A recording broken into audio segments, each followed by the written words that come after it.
56 വർഷം മുൻപ് ലേ ലഡാക്കിൽ വിമാനാപകടത്തിൽ മരിച്ച മലയാളി സൈനികൻ തോമസ് ചെറിയാന്റെ മൃതദേഹം കാരൂർ സെന്റ് പീറ്റേഴ്സ് പള്ളിയിൽ എത്തിച്ചു. അവിടെയും ഒരു ചെറിയ പൊതുദർശനം നടന്നുകൊണ്ടിരിക്കുകയാണ്.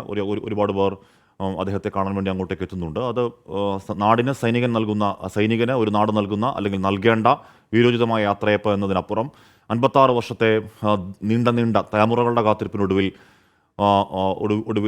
ആ വീട്ടിലേക്ക് വീണ്ടും തോമസ് ചെറിയാൻ അന്ത്യയാത്രയ്ക്ക് ഒരുങ്ങി വരുന്നു എന്നുള്ള ഒരു വലിയ കാര്യം കൂടി, ഒരു വലിയ പ്രത്യേകത കൂടി അതിനുണ്ട്.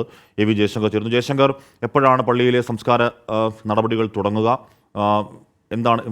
എങ്ങനെയാണ് അതിനുള്ള ഒരുക്കങ്ങൾ അവിടെ? ജയശങ്കർ, ഈ നാടിന്റെ അവസാന സ്നേഹം ഏറ്റുവാങ്ങി തോമസ് ചെറിയാന്റെ സംസ്കാര ചടങ്ങുകൾ നടക്കും. അല്പസമയത്തിനകം തന്നെ ഈ അന്ത്യശുശ്രൂഷയും ഒപ്പം പള്ളിയിലെ പൊതുദർശനം പൂർത്തിയാക്കിയ ശേഷമായിരിക്കും സംസ്കാര ചടങ്ങുകൾ ഉണ്ടാവുക. അതിനു മുമ്പ് സൈന്യം അവരുടെ പ്രിയപ്പെട്ടവന്, അവരുടെ ഭാഗമായിരുന്ന ഒരാൾക്ക് തങ്ങളുടെ ഔദ്യോഗിക ബഹുമതികൾ നൽകും. അതും പള്ളിയിൽ വെച്ച് തന്നെയായിരിക്കും നൽകുക. സംസ്കാരത്തിന് തൊട്ടു മുമ്പായിരിക്കും ഇതുമായി ബന്ധപ്പെട്ട കാര്യങ്ങൾ ഉണ്ടാകുക. അതിനുവേണ്ടിയുള്ള ക്രമീകരണങ്ങൾ സൈന്യം ഇതിനോടകം തന്നെ ഒരുക്കിയിട്ടുണ്ട്. ഒപ്പം തന്നെ കേരള പോലീസ് വീട്ടിൽ വെച്ച് പോലീസിന്റെ ഔദ്യോഗിക ബഹുമതികൾ നൽകി. പോലീസിന്റെ ഔദ്യോഗിക യാത്ര ആദരവ് അർപ്പിച്ചു കഴിഞ്ഞു. വീട്ടിൽ വെച്ചാണ് പോലീസ് ഗാർഡ് ഓഫ് ഓണർ നൽകിയത്. ഇനി പള്ളിയിലെ കുറച്ചധികം മതപരമായ ചടങ്ങുകൾ, ശുശ്രൂഷ ഉൾപ്പെടെയുള്ള കാര്യങ്ങൾ പൂർത്തിയാകാനുണ്ട്. അതിനുശേഷം വളരെ അടുത്ത ബന്ധുക്കൾക്ക് ഒരു വട്ടം കൂടി കാണാനുള്ള, അന്ത്യചുംബനം നൽകാനുള്ള അത്തരം അവസരങ്ങൾ ഒരുക്കും. അതിനുശേഷമായിരിക്കും ഭൗതികദേഹം സംസ്കാരത്തിനായി പ്രത്യേകം തയ്യാറാക്കിയ കല്ലറയിലേക്ക് കൊണ്ടുപോവുക.